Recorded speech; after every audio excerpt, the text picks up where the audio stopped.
എപ്പിസോഡിന്റെ തുടക്കത്തിൽ തന്നെ ക്യൂ ആണെങ്കിൽ ഇരുന്നിട്ട് ഭയങ്കരമായിട്ട് ഡ്രംസ് കൊട്ടിക്കൊണ്ടിരിക്കുകയാണ്. തലേ ദിവസം നടന്ന കാര്യങ്ങളെല്ലാം അവൻ ആലോചിച്ചിട്ട് അത്രയധികം ദേഷ്യമാണ്. അങ്ങനെ അവൻ കുളിക്കാൻ പോകുമ്പോഴും അവൻ ചിന്തിക്കുന്നത്, ഇത്ര മോശമാണോ എൻ്റെ ഫേസ് കാണാനായിട്ട്? ശരിക്കും അനബലയുടെ പോലെ ഉണ്ടോ? ഇനി ചിലപ്പോൾ ഈ ഹെയർ കട്ടിന്റെ കുഴപ്പമായിരിക്കും, മുടിയങ്ങ വെട്ടിക്കളയാന്ന് വിചാരിക്കുന്നുണ്ട്. അങ്ങനെ വെട്ടാൻ നിൽക്കുമ്പോഴാണ് അവൻ പണ്ടത്തെ ചൈൽഡ്ഹുഡിലെ കാര്യം ഓർക്കുന്നത്. കാരണം പണ്ടമ്മ മുടി വെട്ടി കൊടുക്കുമ്പോഴേക്കും ഏത് ഹെയർ സ്റ്റൈലാണ് വേണ്ടതെന്ന് നോക്കുമ്പോഴേക്കും എനിക്ക് ഹിയൊക്കെ ഇഷ്ടപ്പെട്ട ഹെയർ സ്റ്റൈൽ തന്നെ മതി എന്നാണ് അവൻ പറയുന്നത്. ആ കാര്യം അവൻ പ്രസന്റിൽ ആലോചിക്കുന്നുണ്ട്. പിന്നെ പണ്ട് ഇവന്റെ ഗ്രാൻഡ്പ മരിച്ചതിന് ശേഷം യുകെയിലേക്ക് ഇവൻ തിരിച്ചു പോയില്ല. അച്ഛനും അമ്മയും പോകുന്ന കാര്യം ചോദിക്കുമ്പോഴേക്കും വേണ്ട, ഇവിടെ തന്നെ നിന്നോളാം, ഹിയനെ കൂടുതൽ അടുത്തറിയാൻ പറ്റുമല്ലോ, അതുമാത്രമല്ല എനിക്ക് കുറേ ടൈം സ്പെൻഡ് ചെയ്യാമല്ലോ എന്ന് പറയുന്നുണ്ട്. അച്ഛനും അമ്മ അതിന് സമ്മതിക്കുന്നുണ്ട്. ഹിയാണെങ്കിൽ അപ്പം തന്നെ പറയുന്നുണ്ട്, അത് ശരിയാണ്, ഇവനിവിടെ നിൽക്കട്ടെ, ഞാൻ എല്ലാ ഫ്രൈഡേയും ഇവനെ ഡേറ്റിന് കൊണ്ടുപോകുമെന്ന്. അങ്ങനെ അവൻ കോളേജിലൊക്കെ ചേരുന്നുണ്ട്. ഇവിടെയാണെങ്കിൽ ഇവൻ ഫ്രഷർ ആയതുകൊണ്ട് തന്നെ ഫസ്റ്റ് റാങ്കിങ് ഒക്കെ നടക്കുമ്പോഴേക്കും ബോട്ടിൽ ഇറക്കുന്ന ഗെയിമാണ് കളിക്കുന്നത്. അതിൽ ഗ്യാങ്ങിലെ പെൺകുട്ടി വായിക്കുന്നുണ്ട്, നിനക്ക് ഗേൾ ഫ്രണ്ട് ആരെങ്കിലും ഉണ്ടോ എന്ന്. എനിക്ക് ഗേൾ ഫ്രണ്ട് ഒന്നുമില്ല, ഫിയാൻസ് ഉണ്ട്, ഒരു ആണാണെന്ന് പറയുന്നുണ്ട്. ആദ്യം രണ്ടാം പിള്ളേര് വിയേഡായിട്ട് കാണുന്നെങ്കിലും പിന്നെ അതിലവർക്ക് സന്തോഷം തോന്നുന്നുണ്ട്. അങ്ങനെ പ്രസന്റിൽ അവൻ നിൽക്കുമ്പോഴാണ് പുറത്ത് കോളിംഗ് ബെല്ലിൽ ഒച്ച വയ്ക്കുന്നത്. നോക്കുമ്പോൾ വേറെ ആരുമല്ല, ഡിയോ തന്നെയായിരിക്കും. ഡിയോണയ്ക്ക് കുറേ സ്നാക്സ് മേടിച്ചോണ്ടാണ് അങ്ങോട്ട് ഇവൻ്റെ മൂഡ് ശരിയാക്കാൻ വേണ്ടിയിട്ട് വന്നേക്കുന്നത്. ഡിയോ പറയുന്നുണ്ട്, ഞാൻ കുറേ സാധനം മേടിച്ചിട്ടുണ്ട്, ചിക്കൻ ഫ്രൈ ഉണ്ട്, റൈസ് ഉണ്ട്, നിനക്കിതെല്ലാം ഇഷ്ടപ്പെടുമെന്ന് പറയുന്നുണ്ട്. ഇവനാണെങ്കിൽ ഡിയോനെ തന്നെ നോക്കിക്കൊണ്ടിരിക്കുകയാണ്. ഡിയോനോട് ചോദിക്കുന്നുണ്ട്, നിനക്ക് എന്നെ കല്യാണം കഴിക്കാൻ പറ്റുമോ? എന്നെ ഇത്രയും കൂടുതൽ മനസ്സിലാക്കിയാ വേറെ ആരുമില്ല എന്ന്. അങ്ങനെയൊന്നും പറയല്ലേ, എനിക്ക് ഓൾറെഡി ഒരാളുണ്ട് എന്നാണ് പറയുന്നത്. എടാ ഞാൻ ശരിക്കും എന്താണ് ചെയ്യേണ്ടത്? ഞാൻ ഇത്രത്തോളം സ്നേഹിച്ചിട്ടും അവന് എന്നെ ഒരു ഇഷ്ടം പോലും ഇല്ല. ഞാനിത് ബ്രേക്കപ്പ് ചെയ്യാൻ തീരുമാനിച്ച കാര്യം തീരുമാനിച്ചത് തന്നെയാണ്. ഇനി എനിക്ക് ഈ റിലേഷൻഷിപ്പ് മുമ്പോട്ട് കൊണ്ടുപോകാൻ താല്പര്യമില്ല എന്നാണ് പറയുന്നത്. നമ്മുടെ ഡിയോ പറയുന്നുണ്ട്, പെട്ടെന്ന് ഇങ്ങനെ തീരുമാനമൊക്കെ എടുക്കുന്നതിനും ഭേദം കുറച്ച് വെയിറ്റ് ചെയ്യാനായിട്ട്. അപ്പോഴാണ് ഹിയ വിളിച്ചത് കാണുന്നത്. ഹിയ വിളിച്ചാൽ ഞാൻ കോൾ എടുക്കില്ല, നമുക്ക് ഓൺ പേപ്പർ സീസേഴ്സ് കളിക്കാം, അതിൽ ഞാനാണ് ജയിക്കണമെങ്കിൽ തിരിച്ചു വിളിക്കാന്ന് പറയുന്നുണ്ട്. അങ്ങനെ കുറേ നേരം ഹിയാണെങ്കിൽ നമ്മുടെ ക്യൂയുടെ കോളും വെയിറ്റ് ചെയ്ത് നിൽക്കുന്നുണ്ട്. പക്ഷെ എന്തൊക്കെ ചെയ്തിട്ടും അവൻ ആ ഫോണിലേക്ക് ഒന്ന് വിളിക്കുക പോലും ചെയ്യുന്നില്ല. അപ്പോഴാണ് തലേ ദിവസത്തെ കാര്യം നമ്മുടെ ഡിയോ പറയുന്നത്. തലേ ദിവസം വീട്ടിൽ ചെന്നപ്പോഴേക്കും ഓൾറെഡി അവിടെ ഇന്നുണ്ടായിരുന്നു. അവൻ ചോദിക്കുന്നുണ്ട്, എന്താണ് ഇത്ര ലേറ്റ് ആയത്? എന്നോട് നീ എപ്പോൾ വരും എന്നാണ് പറഞ്ഞെന്ന് വെക്കുന്നുണ്ട്. അത് കുറച്ച് പണിയുണ്ടായിരുന്നു, അതുകൊണ്ടാണ് വർക്കായതെന്നാണ് പറയുന്നത്. ഒന്നും മിണ്ടാതെ അവൻ പോകുന്നുണ്ട്.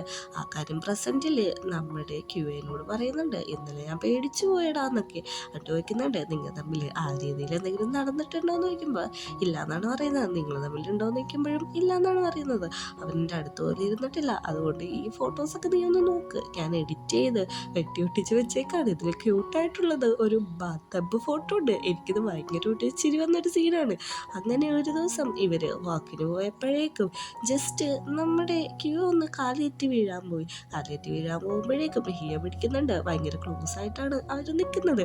അങ്ങനെ നമ്മുടെ ക്യൂ ആണെങ്കിൽ ഒരു കിസ്സും പ്രതീക്ഷിച്ച് ചുണ്ടൊക്കെ നീട്ടുന്നുണ്ടെങ്കിലും പക്ഷെ നമ്മുടെ ഹിയ പറയുന്നത്, നീ ഒന്ന് നോക്കി നടക്ക്, അല്ലെങ്കിൽ പിന്നെ നീ വീഴുന്നു പറഞ്ഞിട്ട് അവനെ മര്യാദക്ക് നിർത്താണ്. ആ കാര്യം പ്രസന്റിൽ പറയുന്നുണ്ട്, നമ്മൾ എന്ത് ചെയ്യാൻ പറ്റും, ഇനി നമുക്ക് വെയിറ്റ് ചെയ്യാനേ പറ്റുള്ളൂ എന്ന് പറയുന്നുണ്ട്. രണ്ടുപേരും കൂടി തിരിച്ച് ക്യൂയുടെ വീട്ടിൽ ചെല്ലുന്നുണ്ട്. അവിടെ ആൻറ്റി ആണെങ്കിൽ ചീത്ത പറയാണ്, ഇന്നലെ വരാഞ്ഞത്. ഹിയ എന്നെ വിളിച്ച് ചോദിച്ചായിരുന്നു, എന്തൊക്കെ എന്നോട് പറഞ്ഞാണ് ഞാൻ ഒഴിവാക്കിയത്, നിങ്ങൾ കളിക്കാണ്, എൻ്റെ തല പോകുന്ന കാര്യമാണ്, അല്ലെങ്കിൽ നീ എന്നിങ്ങനെ ഒറ്റ കൊടുത്ത് ജീവിച്ചിട്ട് എന്ത് കിട്ടുന്നടാന്നൊക്കെ ചോദിച്ചിട്ട് ആൻറ്റി ആണെങ്കിൽ ഒച്ചപ്പാടും ബഹളമാണ്. ക്യൂവയാണെങ്കിൽ ആൻറ്റീനെ സമാധാനിപ്പിക്കുന്നുണ്ട്. ആൻറ്റി എന്ത് സുന്ദരിയാണ്, ആൻറ്റി ഉണ്ടാക്കുന്ന ഫുഡ് എനിക്ക് ഭയങ്കര ഇഷ്ടമാണ്, അതുകൊണ്ട് തന്നെ ആൻറ്റി ഞങ്ങൾക്ക് രണ്ടുപേർക്കും കൂടി കഴിക്കാനായിട്ട് ഇപ്പോൾ ഫുഡ് ഉണ്ടാക്കി തരണമെന്ന് പറയുന്നുണ്ട്. ആൻറ്റി അങ്ങനെ അവസാനം അത് സമ്മതിക്കുന്നുണ്ട്. അങ്ങനെ രണ്ടുപേരും കൂടി റൂമിൽ കയറി ഇരുന്നിട്ട് ഇന്നത്തെ ദിവസത്തെ പരിപാടിക്ക് പോകാനുള്ള ഡ്രസ്സും കാര്യങ്ങളും സെലക്ട് ചെയ്യാണ്. ഡ്രസ്സൊക്കെ ഭയങ്കര എക്സ്പെൻസീവ് ആണ്, നീ കൂടി ഒന്ന് ട്രൈ ചെയ്യാനായിട്ട് ക്യൂ അറിയുന്നുണ്ട്. ഓക്കെ എന്ന് പറഞ്ഞിട്ട് നമ്മുടെ ഡിയോ ആണെങ്കിൽ ഓരോ ഡ്രസ്സ് ഇട്ട് കാണിക്കുന്നുണ്ട്. പക്ഷേ ഒന്നും തന്നെ നമ്മുടെ ക്യൂക്ക് ഇഷ്ടപ്പെടത്തില്ല, ഇതൊക്കെ ബോറാന്നാണ് പറയുന്നത്. അങ്ങനെ നമ്മുടെ ക്യൂ ഇടുമ്പോഴേക്കും നമ്മുടെ ഡിയോ പറയുന്നുണ്ട്, ഇത് അതിനെക്കാട്ടും ബോറാണ്, ഇതൊന്നും സെറ്റ് ആവത്തില്ല, ഇതൊക്കെ വേഗം തന്നെ അങ്ങ് മാറ്റിക്കോളാൻ പറയുന്നുണ്ട്. അങ്ങനെ രണ്ടുപേരും കൂടി ഫൈനലായിട്ട് ഒരു ഡ്രസ്സ് ഇട്ട് രണ്ടുപേർ രണ്ടുപേർക്കും സമാധാനമായിട്ട് രണ്ടുപേരും കൂടി നിന്ന് ഭയങ്കരമായിട്ട് പോസൊക്കെ കാണിക്കുന്നുണ്ട്. നമ്മുടെ ഹിയയുടെ ഓഫീസിലാണെങ്കിൽ അവനൊരു സമാധാനമില്ല. ഇത്ര നേരമായിട്ടും നമ്മുടെ ക്യൂ വിളിച്ചില്ലല്ലോ. അങ്ങോട്ടേക്ക് സെക്രട്ടറി വന്നിട്ട് ഒരു ഫയൽ കൊടുത്തിട്ട് പറയുന്നുണ്ട്, ഇതൊന്ന് നോക്ക്, ഇന്നലത്തെ പ്രശ്നത്തിൻ്റെ സമ്മറിയാണിതെന്ന് പറയുന്നുണ്ട്. അപ്പോഴേക്കും നമ്മുടെ ഹീറോയ്ക്കാണ് ഇന്നലെ കൊണ്ടയാക്കുന്ന വഴിക്ക് നമ്മുടെ ക്യൂ എന്തെങ്കിലും പറഞ്ഞോ എന്ന് ചോദിക്കുമ്പോൾ പറയാണ്, ഒരു ബാഡ് വേർഡ് പറഞ്ഞിട്ട് ഇതാണ് പറഞ്ഞതെന്ന് പറയുന്നുണ്ട്. എന്തുകൊണ്ടാണ് അങ്ങനെ പറഞ്ഞതെന്ന് ചോദിക്കുമ്പോഴേക്കും കാറൊന്നും ഇടിക്കാൻ പോയി, അതുകൊണ്ടാണ് അങ്ങനെയൊക്കെ പറഞ്ഞതെന്ന് പറയുന്നുണ്ട്. ഓക്കെ നീ പൊക്കോളാൻ പറയുന്നുണ്ട്. വീട്ടിലാണെങ്കിൽ ഡ്രസ്സൊക്കെ മാറ്റി മാറ്റിയിട്ട് തളർന്ന് നമ്മുടെ പിള്ളേർ രണ്ടുപേരും കൂടി കിടക്കുമ്പോഴാണ് ഹിയ പിന്നെ അതിട്ട് വിളിക്കുന്നത്. കോളർക്കാരായിട്ട് ഡിയോ പറയുന്നുണ്ടെങ്കിലും ഇല്ലാന്നാണ് പറയുന്നത്. അതിലാണെങ്കിൽ ഫോണിലെ പേര് സേവ് ചെയ്തിട്ടേക്കണത് മൈ ഫിയാൻസി എന്നൊക്കെയാണ്. നീ എന്താണ് ഈ പേര് മാറ്റാൻ ഉദ്ദേശമൊന്നുമില്ലെന്ന് ചോദിക്കുമ്പോൾ പെട്ടെന്ന് തന്നെ മാറ്റും എന്നാണ് പറയുന്നത്. വിളിച്ചിട്ട് എടുക്കാത്തതുകൊണ്ട് തന്നെ നമ്മുടെ ഹിയാണെങ്കിൽ അവൻ്റെ ആ കിരൺ എന്ന് പറഞ്ഞ മാറിയിട്ട് വിളിച്ചിട്ട് ഒരു ടേബിള് അങ്ങ് ബുക്ക് ചെയ്യാണ്. അങ്ങനെ അന്ന് ദിവസം രാത്രിയാവുന്നുണ്ട്. എല്ലാവരും പരിപാടി കാണാനായിട്ട് അവിടെ എത്തിയിട്ടുണ്ട്. ജയാണെങ്കിൽ ഓൾറെഡി അവിടെ തന്നെയുണ്ട്. ജയനോട് എന്ന് പറയുന്നുണ്ട്, ഇന്ന് ഞാൻ മാസ്ക് വെക്കാതെയാണ് പെർഫോം ചെയ്യാൻ പോകുന്നതെന്ന്. എന്താണെന്ന് വെച്ചിട്ടുണ്ടെങ്കിൽ ഞാൻ ബ്രേക്കപ്പ് ആയെന്ന് പറയുന്നുണ്ട്. ഇന്നലെ നീ ഡേറ്റിന് പോയത്, ഇത്ര പെട്ടെന്ന് ബ്രേക്കപ്പ് ആയോ എന്ന് വയ്ക്കുന്നുണ്ട്. ഇത് ഞാൻ ആലോചിച്ചെടുത്ത തീരുമാനം എന്ന് പറയുന്നുണ്ട്. ചെയ്യാണെങ്കിൽ പറയുന്നുണ്ട്, അതൊക്കെ ഓക്കെ, അന്ന് ഇന്ന് പരിപാടി കഴിഞ്ഞിട്ട് ഞാൻ നിങ്ങൾക്ക് രണ്ടുപേർക്കും ഡ്രിങ്ക്സ് മേടിച്ച് തരാമെന്ന്. നമ്മുടെ ഇന്നാണെങ്കിൽ വീട്ടിലിരിക്കുകയാണ്. ആ സമയത്താണ് ഫോണിലേക്ക് നമ്മുടെ ഹിയ വിളിക്കുന്നത്. ഹിയ വിളിച്ചിട്ട് ചോദിക്കുന്നുണ്ട്, ഡിയോ അവിടെ ഉണ്ടോയെന്ന് ചോദിക്കുമ്പോഴേക്കും ഇല്ലെന്നാണ് പറയുന്നത്. നിൻ്റെ കൂടെ, അതായത് ഡിയോയുടെ കൂടെ ക്യൂ ഉണ്ടാവുമല്ലോ, അതറിയാൻ വേണ്ടിയിട്ടാണ് വിളിച്ചതെന്ന് പറയുന്നുണ്ട്. നിനക്ക് വേണ്ടി ഞാൻ വിളിച്ചു നോക്കണമെന്ന് പറയുമ്പോൾ വേണ്ടാന്ന് പറഞ്ഞിട്ട് ദേഷ്യപ്പെട്ട് ഫോൺ കട്ട് നീ എന്തിനാണ് എന്നോട് ദേഷ്യപ്പെട്ടതെന്ന് മനസ്സിലാലോചിക്കുന്നുണ്ട്. അങ്ങനെ നമ്മുടെ ക്യൂ ആണെങ്കിൽ അന്നത്തെ ദിവസം മാസ്ക് ഒന്നും ഇടാതെ ഒരു ബ്യൂട്ടിഫുൾ ആയിട്ടുള്ള സോങ് പാടാണ്. അത് കേട്ട് ഹിയം അവിടെ തന്നെ ഇരിപ്പുണ്ട്. ഹിയക്കാണെങ്കിൽ മനസ്സിലൊരു കുറ്റബോധമൊക്കെ തോന്നുന്നുണ്ട്. കാരണം ഇവൻ അത്ര രീതിക്ക് അവോയ്ഡ് ചെയ്തതല്ലേ. അതുമാത്രമല്ല ഇവൻ ഇങ്ങനെയൊക്കെ പാടുന്നത് ഇവരുടെ ജീവിതത്തിലെ കാര്യങ്ങളാണ്. അതും കൂടി കേൾക്കുമ്പോഴേക്കും ഹിയക്കാണെങ്കിൽ നല്ല രീതിക്ക് സങ്കടമാവുന്നുണ്ട്. നമ്മുടെ ഇന്നെ വിളിച്ച് ഡിയോനോട് ചോദിക്കുന്നുണ്ട്, നീ എവിടെയാണെന്ന്. ഞാനിപ്പോഴേക്കും ക്യൂവിനെ സഹായിച്ചുകൊണ്ടിരിക്കുകയാണ്, ഡ്രസ്സ് പാക്ക് ചെയ്യാനാന്ന് പറയുന്നുണ്ട്. വേഗം വീട്ടിട്ട് വരാൻ പറയുന്നുണ്ട്. അവിടെ ഇരുന്ന് ഓഡിയൻസ് നമ്മുടെ ക്യൂവിനോട് ചോദിക്കുന്നുണ്ട്, ഇത് നിൻ്റെ റിയൽ നെയിമാണോ, നീ തന്നെയാണോ കിരന്ന് വയ്ക്കുന്നുണ്ട്. അത് ഞാൻ തന്നെയാണ്. ഇത്ര നാൾ ഞാനൊരു മാസ്ക് ഇട്ടാണ് പെർഫോം ചെയ്തത്, ഇപ്പം ഞാൻ വെറും ക്യൂ ആണെന്ന് പറയുന്നുണ്ട്. അതിന് ഡിയോ പറയുന്നുണ്ട്, ഇന്ന് വിളിച്ചായിരുന്നു, ഞാൻ പോവാണെന്ന്. അങ്ങനെ നമ്മുടെ നമ്മുടെ ഹിയാണെങ്കിൽ ഫോട്ടോ അയച്ചു കൊടുക്കുകയാണ്. ഡിയോ വേറൊന്നും പോയിട്ടില്ല, ഇവിടെ ബാറിലുണ്ട് എന്ന് പറഞ്ഞിട്ട്.